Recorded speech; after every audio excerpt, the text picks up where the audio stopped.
Guys सचुडीज night main event हो चुका है खत्म, जिसके अंदर दोस्तों सेथ रॉलिंस ने बेइज्जती करवा दी है। यस गाइस, अब ये भी सचुडीज नाइट मेन इवेंट खत्म हुआ है जो कि सोनी लिव पर लाइव था, जिसके अंदर सेथ रॉलिंस ने अपनी बहुत गंदी वाली बेइज्जती करी। मेरे हिसाब से रॉलिंस को एसएनएमई का पार्ट नहीं होना चाहिए था और रोमन रेंस दोस्तों यहां फिर से टॉप पर आ चुके हैं। At the same time OTC 1 NBA champion के तौर पर दिखाई गए। वहां दोस्तों हाथ में गोल्डन ट्रॉफी, बिल्कुल गोल्ड में 24 कैरेट गोल्ड में सनी हुई रोमन रेंस हाथ में उठाए। उनके साथ में खड़ा है जेलन ब्रॉनसन जो कि दोस्तों वर्ल्ड हेवीवेट चैंपियनशिप उनकी होल्ड किए हुए।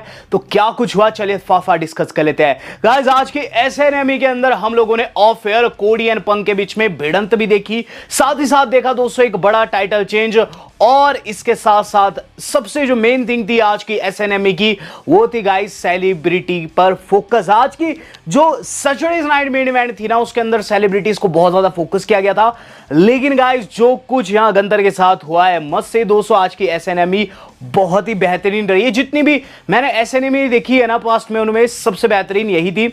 और गाइस इसकी शुरुआत देखने को मिलती है सबसे पहले जेलन ब्रॉनसन और जो हमारे जेडी मैकडोना है, डोमिनिक मिस्टीरियो है और गाइस डैन ह्यूसन की एंट्री के साथ। तो गाइस यहां पता चल चुका था कि एरिना में आज बहुत उद्यम मचने वाला है। पंक एंड कोडी भी आ चुके थे। और गाइस सबसे पहले देखने को मिलती है वो युवती जो कि बहुत से बूढ़े दिलों की धड़कन है, यानी कि स्टेफनी मैकमैन। बूढ़े इसलिए क्योंकि उनके आशिक पुराने टाइम के। यहां दोस्तों वो कमेंट्री कर रही है जो टेसिटोर के साथ में, और सबसे पहले फैटल इन्फ्लुएंस जो है वो रिंग में आ रहा है। आज दोस्तों ये पेज एंड ब्री बेला को फेस करने वाली थी, दोनों को दोनों यहां जो WWE टैग टाइटल से ऑन द लाइन था। मस्त से दोस्तों इस मैच का जो रिजल्ट है मैं खुश हूं, क्योंकि दोस्तों यहां नए टैलेंट को बढ़ावा मिला और इसके साथ साथ इनका टाइटल रेन भी खत्म हुआ जो कि काफी क्रेजी जा रहा था। तो ब्री बेला एंड पेज दोस्तों इस मैच में हारते हुए नजर आई मैच की शुरुआत में, जहां दोस्तों हमें देखने को मिलता है कि जो लेडी रीड है वो काफी तगड़े तरीके से वहां पीटते हुए नजर आती है पेज को, लेकिन जब टैग जाता है तो उसकी बहुत गंदी पिटाई होती है।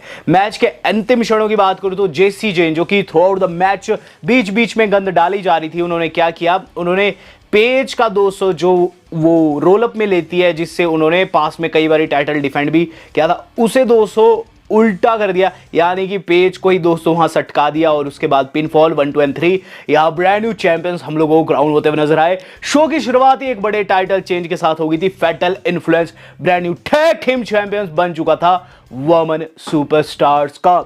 इसके बाद दोस्तों हम लोगों को देखने को मिलता है नाइट का दूसरा सेगमेंट। ये दोस्तों सेगमेंट कम आप कह लीजिए एक बहुत ही तगड़े वाला दोस्तों स्टेटमेंट था। इसके अंदर क्या देखने को मिलता है कि सेमी ज़ेन से पूछा जा रहा है कि इस मोमेंट पर आपको गंथर भी पसंद नहीं कर रहे जो कि आपके टैग टीम पार्टनर है, और कोडी और पंक तो आपके खून के प्यासे, क्या कहना है। तो इस पर दोस्तों गंथर को एड्रेस करते हुए सेमी कहते हैं कि आज वो गंथर के खिलाफ कोई ऐसा वर्ड नहीं कहना चाहेंगे जिससे चीज़ें खराब हो, लेकिन उन्हें बहुत कम आंका जा रहा है। और गंथर जैसा शख्स जब उन्हें कहता है कि वो उनके लेवल का नहीं है तो उन्हें बहुत ज़्यादा गुस्सा आता है। अचानक से वहाँ गंथर दिखाई देता है जिसे देख सेमी ज़ेन सहम जाते हैं, जिस पर गंथर कहता है कि आज तूने जो कहना है तू मन में रख, क्योंकि आज अपना मेन इवेंट है और उसके अंदर हम दोनों को जीतना है। मैं नहीं चाहता समर स्लैम का ये मौका मैं खो किसी भी तरीके से। तो गाइस उन्होंने सेमी को ऑलरेडी धमका दिया था, जस्टिस फॉर सेमी। यहाँ टी शर्ट पहनकर आ रखे थे और चुप हो जाते हैं। हम लोगों को देखने को मिलता है दोस्तों कि ऑडियंस में बैठे हुए नियॉन और साथ ही साथ दोस्तों ट्रिक विलियम्स को काफ़ी अच्छी पॉप मिलती है। कैमरा फिर से बैक से जाता है जेडी मैकडोना के साथ। जेडी मैकडोना से सवाल किया जा रहा है डैन ह्यूसन के ऊपर। कहते हैं कि डैन ह्यूसन जो है आज आपको फेस करने वाला है, तो ऐसे में आपका क्या कहना है। जेडी मैकडोना कहते हैं कि उसने हमारा काफ़ी मजाक उड़ाया, हमारा पैसा खाया, हम उसे आज बिल्कुल डिस्ट्रॉय करके रख देंगे। इसके बाद जेडी मैकडोना आते हैं, एंट्री लेते हैं along with Liv Morgan. Dominik Liv चली जाती है बैक स्टेज और डोमिनिक उनके साथ रिंग साइड एरिया पर चला जाता है। देन आता है अपना one and only Dan Hewson जो कि गाइस जो न्यूयॉर्क की एनबीए की टीम है उसकी जर्सी पहनकर आ रखा था, और गाइस ये जर्सी उनसे छीन ली जाती है। और जेडी मैकडोना के साथ साथ डोमिनिक मिस्टीरियो भी मैच की शुरुआत में उनकी बहुत गंदी पिटाई करते हैं। ये चीज़ दोस्तों लोगों को भी गुस्सा दिला रही थी, मुझे भी, कि डोमिनिक बार बार इन्वॉल्व हो रहे हैं। चूंकि ये नो DQ मैच था तो इसके अंदर दोस्तों इन दोनों ने खूब पीटा है वहाँ एंड जैसे में। जो टी शर्ट थी हमारे अपने डैन ह्यूसन की जो कि न्यूयॉर्क की टीम ने उन्हें दी थी वो फाड़ दी जाती है। और फिर दोस्तों आ जाता है डैन ह्यूसन का गुस्सा जो कि गाइस चले जाते हैं वहाँ रैंप के ऊपर। इन द मीन टाइम दोस्तों जेडी मैकडोना और डोमिनिक मिस्टीरियो जो है वो टेबल निकाल लेते हैं नीचे से, लेकिन जैसे उन्होंने टेबल निकाला रिंग के नीचे से उसमें से मिनी हाउसर निकला 1 2 3। ये 3 मिनी हाउसन दोस्तों चढ़ जाते हैं जेडी मैकडॉनल्ड डोमिनिक के ऊपर, लेकिन आज तो डोमिनिक ने कमाल ही कर दिया, पीट दिया दोस्तों वहां मिनी हाउसन्स को, और एक को तो बेचारे को स्टील स्टेप पे मारा और फिर उसको रिंग में ले जाया जाता है, बिल्कुल पावर बॉम्ब पोजीशन में डाले ही हुए थे कि हमें देखने को मिलता है कि रैंप के ऊपर जो है डैन ह्यूसन अपने एक्सपेरिमेंट के फाइनल स्टेज पर है। वो उस स्टफ्ड बिल्ली को, कैट को दोस्तों डालते हैं उस बक्से के अंदर जिसमें से धमाका होता है, और जो शख्स निकलता है वो एक्चुअल में कैट था, यानी कि KAT, ये दोस्तों एक प्लेयर है NBA का, ये निकला दोस्तों न्यूयॉर्क का, जो कि 7 फुट का है, जिसे देखकर इन दोनों की आंखें फटी की फटी रह गई। पावर बम तो नहीं लगा पाए, उल्टा इन दोनों को चॉक स्लैम लगा दिया कैट ने रिंग में आकर, जो कि काफी क्रेजी था। डॉम को तो टेबल के ऊपर फोड़ा, और उसके बाद 200 जेडी मकडोना को डैन ह्यूसन ने अपना फिनिशर लगाया 1, 2 एंड 3। यहाँ कैट एंड मिनी हाउसन की बदौलत दोस्तों जो अपना डैन ह्यूसन है वो जीत गया, और एक तगड़े वाला पोज भी उसने दिया है। तो एक फन मैच था ये। और गाइस पता नहीं क्यों आज सैटरडे नाइट मेन इवेंट में हमें फन मैचेस के साथ साथ ब्रूटल मैचेस भी देखने को मिले। इससे अगला मैच नाइट का सबसे ब्रूटल मैच था, इवन बीते 2-3 सालों में महिलाओं का सबसे ब्रूटल मैच मुझे लगा है। ये था दोस्तों लायरा वोल्केरिया वर्सेस बेली। मेरा इससे कोई भी उम्मीद नहीं था गाइस, लेकिन इसने करके दिखाया। इस मैच से पहले एक इंटरव्यू दिखाया जाता है, लायरा वोल्केरिया बिल्कुल पागल बैठी हुई है। मेल लुनाटिक हम डीन को कहते हैं, मैं इन्हें फीमेल लुनाटिक कहूंगा। यहाँ दोस्तों इनसे पूछा जाता है कि आप बेली को आज फेस करने वाले हो, क्या कहना है? इस पर लायरा कहती है, लास्ट टाइम जब बेली मेरे साथ आई थी MSG में, हम टैग टाइटल्स के पीछे थे, लेकिन अब चीज़ें चेंज हो चुकी है। बेली ने मुझे गिराने की कोशिश की, हमेशा से मेरा आत्मविश्वास हिलाने की कोशिश, मैं उसे नहीं छोड़ूंगी। इसके बाद दिखाया जा रहा है कि फेनेटिक्स में क्या, फेनेटिक्स में एक और कांड हो गया है गाइस। दरअसल टॉम ब्रेडी जो कि गाइस बेसबॉल के प्लेयर है, बहुत बड़े लेजेंड है, उन्होंने लोगन पॉल को थप्पड़ मार दिया है, और लोगन पॉल दोस्तों वहां बिना किसी ब्रेस के दिखाई दिए, उनका हाथ भी ठीक हो चुका है। मुझे लग रहा है कि समर स्लैम में टॉम ब्रेडी जो कि लेजेंड है वो गाइस फेस कर सकते हैं लोगन पॉल को। अब गाइस देखने को मिल रहा है बेली वर्सेस लायरा वोल्केरिया। मेरे हिसाब से दोस्तों इस मैच के अंदर जो ये एक्सीडेंट हुआ ना, इसे बेहतरीन बना। तो क्या एक्सीडेंट हुआ? मैच जैसे ही शुरू होता है बेली एक तगड़े वाला मुक्का, एक तगड़े वाला हाथ धर देती है लायरा के नाक के ऊपर, और नाक जाता है फट और खून बहने लग जाता है। पूरा का पूरा मैट जो नीचे का रहता है दोस्तों हो जाता है लाल। रेफरी दोस्तों वहां आ जाते दस्ताने लेकर, लेकिन लायरा वहां दोस्तों हटा देती है रेफरी को साइड और मैच को कंटिन्यू करती है। जहां दोस्तों इसके बाद हार्ड हिटिंग एक्शन शुरू हो जाता है इनके बीच में, बिल्कुल ओल्ड स्कूल स्टाइल में। और ये ओल्ड स्कूल एक्शन मुझे बहुत ही ज्यादा अच्छा लगा, क्योंकि लायरा दोस्तों वहां हार मानने को रेडी नहीं थी। बैक एंड फोर्थ एक्शन के बाद दोस्तों हमें देखने को मिलता है कि बेली जो है वो बेली टू बेली के लिए जाती है बिल्कुल एंड जैसे में, लेकिन लायरा वोल्केरिया उन्हें अपना नया सबमिशन लगा देती है।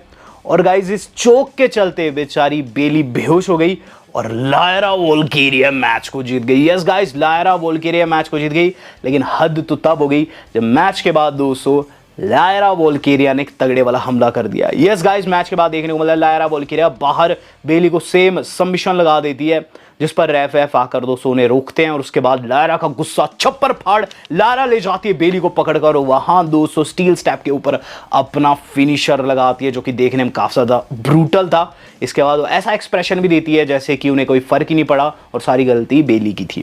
तो गाइस ये बहुत ही ऑसम मैच है। महिलाओं में दोस्तों में खून खराबा बहुत कम देखने को मिलता है, तो अपने आप में बहुत बड़ी ट्रीट थी। इसके बाद दोस्तों कोडी एंड CM पंक ट्रीट की बात कर रहे हैं, उनसे पूछा जा रहा है कि समर स्लैम में तो आप एक दूसरे के दुश्मन होने वाले हो, आज आप टैग टीम पार्टनर, क्या कहना है? पंक कहने वाले, लेकिन कोडी ने अपनी बातें रखनी शुरू कर दी। कोडी दोस्तों ये चीज कहते हैं कि पंक जो है मेरा यार है, ऐसा नहीं है कि हम बहुत बड़े वाले दुश्मन है, हम हमेशा से मैच चाहते थे समर स्लैम में होने वाला है, और आज हमारे सामने हमारे 2 दुश्मन है, हम उनको नहीं छोड़ेंगे। इस पर पंक दोस्तों कहते हैं कि कोडी थोड़े पीछे हट जाओ, तुम आउट एंगल कर रहे हो, मुझे ऐसा दिखा रहे हो, मैं तुमसे साइज में छोटा हूं। देखो अभी हमारा जो मैच होने वाला है उसके अंदर हम दोनों सेम पेज पर है। जिसके बाद वो कोडी से पूछते हैं कि पहले कौन जाएगा, जिस पर दोस्तों कोडी बिना कुछ कहे अपनी एंट्रेंस बजवा देते हैं और वहां से निकल जाते हैं। देन दोस्तों कोडी की एंट्री होती है, पंक भी आते हैं, दोनों के लिए काफी तगड़ा सपोर्ट था। सेमी जेन आते हैं जस्टिस फॉर सेमी पहन के, और गंदर की एंट्री भी काफी डिसेंट थी। मैच शुरू होता है टैग टीम मैच। इसके अंदर दोस्तों अगर सेमी एंड गंदर जीत जाते ना तो फैटल 4-वे बन जाता समर स्लैम में। बट गाइस मैच की शुरुआत में इन दोनों की ब्रॉल, इन चारों की ब्रॉल हो जाती है। जाती है, और वो चीज़ मुझे काफ़ी अच्छी लगी क्योंकि जो स्मैकडाउन का अफेयर था वो इन्होंने कंटिन्यू किया यहाँ। उसके बाद देखने को मिलता है कि लड़ते लड़ते दोस्तों अब एंड में चारों के चारों गिर चुके। होता क्या है एंड जैसे में कि गाइस हलवा किक लगती है सीएम पंक को, कोडी रोड्स अपना फिनिशर लगा देते हैं सेमी को। इसी बीच दोस्तों गंथर भी आकर क्लोज लाइन लगाते हैं और फिर पंक दोस्तों उठ खड़े होते हैं जो कि जीटीएस चारों के चारों डाउन है, लोग चिल्ला रहे दिस इज ऑसम। मैच बिल्कुल अपने अंतिम क्षण पर आ चुका है। उसके बाद देखने को मिलता है कि गाइस जो पंक है उन्हें गंतर अपने सबमिशन में ले लेते हैं और गाइस ये तगड़े वाला सबमिशन लगता है। और इसमें ये देखने को मिलता है कि जैसे तैसे पंक जो है टैग दे देते कोडी को, और गाइस अब कोडी ने अपना फिनिशर क्रॉस रोड लगा दिया वहां गंतर को। फिर पिनफॉल क्लोज आती है, लेकिन इस बारी पिनफॉल तोड़ता अपना सेमी रिंग के अंदर घुसता है और इवन दोस्तों ने स्पीयर किया सीएम पंक को भी और पिनफॉल भी तोड़ी और रेफरी भी दोस्तों गेड़े में चढ़ा दिया। और गाइस रेफरी के गिरते सार सेमी के चेहरे पर मुस्कुराहट। अब गाइस वो पीटने लग रहे हैं गंतर माफ कीजिएगा पंक को, कोडी को, क्योंकि रेफरी डाउन हो चुका है। इसका फायदा दोस्तों उन्हें ज़्यादा देर तक नहीं मिला क्योंकि सीएम पंक खड़े होकर उन्हें जीटीएस लगा देते। फिर गंथर की ये दोनों मिलकर पिटाई करते हैं और फिर दोस्तों कोडी जो है अपने कटर के लिए जाते हैं, लेकिन गंथर साइड हट जाते हैं और वो दोस्तों लग जाता है हमारे अपने पंक को दोस्तों ये पूरा कनेक्ट नहीं हुआ, लेकिन पंक नीचे गिर गए। अब गाइस देखने को मिल रहा है कि जो हमारा अपना गंथर है वो बिग बूट लगाकर बाहर से टाइटल ले आता है और कोडी के सर पर दे मारता है। चूंकि रैप डाउन था किसी ने नहीं देखा और उसके बाद उन्होंने पावर बॉम्ब भी लगाया। फिर दोस्तों नया रेफरी आता है जो कि पिनफॉल को जाता है 1 2 3 हो पाता, उससे पहले किसी शख्स ने बाहर खींच दिया इस नए रैप को जो कि अपना निक ऑल्डिस है। निक ऑल्डिस को देखकर गंतर को आ जाता है गुस्सा, लेकिन निक ऑल्डिस क्या करते हैं उसी टाइटल को दे मारते हैं गंतर के चेहरे के ऊपर। देन गाइस सीएम पंक का जीटीएस और उसके बाद दोस्तों वो कोडी रोड्स को लिटा देते गंतर के ऊपर और जो पुराना रेफरी है पिनफॉल ले लेता है। यहाँ पंक एंड कोडी जीत गए निक ऑल्डिस की बदौलत। कहीं ना कहीं दोस्तों जो हमने प्रेडिक्ट किया था वो सत्य साबित हुआ। आफ्टर द मैच दोस्तों एक बड़ा कांड हो गया। जी हाँ दोस्तों, यहाँ होता क्या है कि जैसे ही मैच खत्म होता है और पंक अपना टाइटल लेकर मुड़ते हैं गाइस उनका टाइटल कोडी की आंख में लग जाता है। देन दोस्तों ऑफ एयर क्या चीज़ देखने को मिलती है कि जो सीएम पंक है वो बैक स्टेज खड़े हुए और इंटरव्यू काट ही रहे, उनसे दोस्तों कुछ पूछा जाने वाला था, लेकिन अचानक से दोस्तों वहाँ से आ जाते हैं कोडी रोड्स।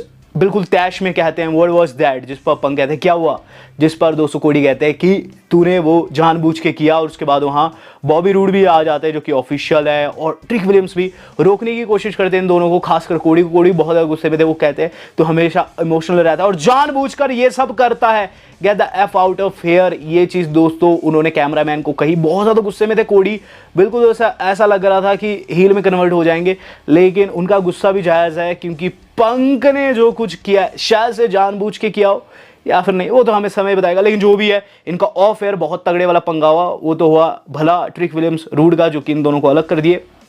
बात कर ली जाए दोस्तों main event of the evening की, तो गाइस आज का जो main event of the evening था ना, मैंने नहीं सोचा था इतना बेहतरीन WWE वाले बुक करेंगे। दरअसल दोस्तों आपको पता होगा लास्ट टाइम जब रोमन एंड सेथ मिले थे रिंग में तो क्या हुआ था, रोमन रेंस को मुंह की खानी पड़ी थी। रोमन रेंस की बहुत तगड़े वाली बेइज्जती हुई थी। उन्हें ना सिर्फ दोस्तों वहां ट्रिपल एच वाली पेडिग्री मारी थी सेथ ने, बल्कि दोस्तों ने स्टॉम्प भी कर दिया था रिंग के बीचों बीच। इस चीज का बदला रोमन रेंस को लेना था, लेकिन गाइस मुझे नहीं पता था आज SNME में ये बदला आ जाएगा। होता क्या कि गाइस सबसे पहले तो जो जैलन ब्रॉनसन है इसका एंट्रेंस दिखाया जाता है, काफी लेंथी एंट्रेंस था, लेकिन इसे किंग ऑफ न्यूयॉर्क कहा जाता है जो कि एक तमगा है तब दिया जाता है जब कोई अपनी स्टेट खासकर न्यूयॉर्क का नाम रोशन करता है। तो इसने NBA जो बास्केटबॉल रहता है ना उसकी लेटेस्ट टूर्नामेंट में अपनी टीम को जिताया है। तो गाइज ये कैप्टन भी एक तरीके से धोनी है ये NBA का अपने न्यूयॉर्क टीम का।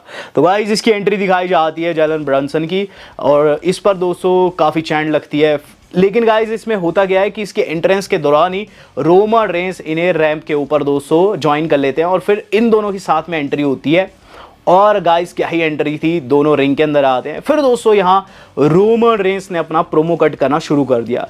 रोमन रेंस दोस्तों इस प्रोमो में क्या चीज़ कहते हैं कि हम जो कुछ यहाँ कर रहे हैं वो कुछ नहीं बल्कि ग्रेटनेस है, और ऐसा बहुत कम होता है कि ग्रेटनेस को एक्नॉलेज करे। इट्स नॉट सीक्रेट, ये सिटी जो है ये होम है WWE का, और मैं झूठ नहीं बोलता। मैं जब यहाँ खड़ा हूँ तो मैं पाता हूँ कि ना सिर्फ मैं चैंपियन, ना कि मैं ही ट्राइबल चीफ हूँ, ये बंदा भी इस जगह का चैंपियन है। 53 साल काफ़ी बड़ा समय होता है। एंड कहते हैं ना कि they are only one tribal chief, और सच तो ये कि कैप्टन भी एक होता है। इसके बाद वो कहते हैं फाइनल्स ऑफ NBA जो बंदा MVP है, हालांकि प्लेयर्स तो बहुत थे लेकिन जो MVP बना वो मेरे साथ रिंग में खड़ा है, ये बंदा जैलन ब्रांसन, और उस पर जैलन ब्रांसन की चैन लगती है और वो कहते हैं कि जैसे WWE में वर्ल्ड टाइटल लगता है वैसे ही आपको भी टाइटल लगेगा, आप चैंपियन हो। और उसके बाद दोस्तों उन्हें कस्टम टाइटल वो भेंट करते हैं, जिसे देखकर दोस्तों जैलन ब्रॉन्सन बहुत ज़्यादा खुश हो जाते हैं। उसका स्ट्रैप नीले रंग का था। और गाइज इसके बाद वो कहते हैं कि not only you deserve it, you earned it. लोग चिल्ला रहे थे यू डिजर्व इट, तो वो रोमन ये लाइन कहते हैं। और फिर वो कहते हैं now it's complete, now it's time, Madison Square Garden acknowledge us. और इसके बाद सभी अक्नॉलेज कर ही रहे होते कि अचानक से सैथ रॉलिंस का थीम बजता है और गाइस सैथ रॉलिंस के थीम पर आता है टायरीज, जो कि दुश्मन एक तरीके का राइवल है ब्रंसन का NBA में। गाइस उसे देखकर लोग बू देते हैं, वो चेयर लेकर आ रखा था लेकिन ये सैथ रॉलिंस की चाल थी क्योंकि उन्होंने ध्यान भटका दिया, पीछे से हमला कर दिया रोमन रेंस के ऊपर। हमला काफी ज्यादा ब्रूटल था, जैलन के सामने काफी गंदी पिटाई करने लग जाते हैं, मुक्के पे मुक्के पेट पर लाते हैं। और उसके बाद 200 स्टॉम्प को जा ही रहे होते हैं लेकिन जैलन ब्रॉन्सन सामने आ जाता है, कहता है कि नहीं मेरे सामने तो तू मेरे दोस्त को नहीं मार सकता। अचानक से दोस्तों क्या देखने को मिला, रोमन रेंस उठ खड़े और सुपरमैन पंच लगा देते हैं सैथ रॉलिंस को। और उसके बाद रोमन रेंस बिल्कुल तैश में कॉर्नर पर चले जाते हैं और लगा जाते हैं एक तगड़ा वाला स्पीयर, बहुत ही तगड़ा स्पीयर लगा दिया दोस्तों सैथ रॉलिंस को। सैथ रॉलिंस पेट को पकड़कर बाहर निकल जाते हैं, टायरीज के साथ दोस्तों वहां से एस्केप मारते, बिल्कुल हील वाली फील दी। लेकिन जो भी था, रोमन रेंस इसके बाद दोस्तों NBA वाली ट्रॉफी भी उठाए है जो कि दोस्तों जैलन ने उन्हें पकड़ने को दिया और रोमन रेंस ने अपना टाइटल दोस्तों जैलन को दिया पकड़ने को। और बहुत ही अच्छा मूवमेंट दोस्तों हमें आज की SNME के एंड में देखने को मिला है। तो ओवरऑल दोस्तों यहाँ बहुत ही क्रेजी सेगमेंट एंड जैसे में WWE ने पुट कर दिया।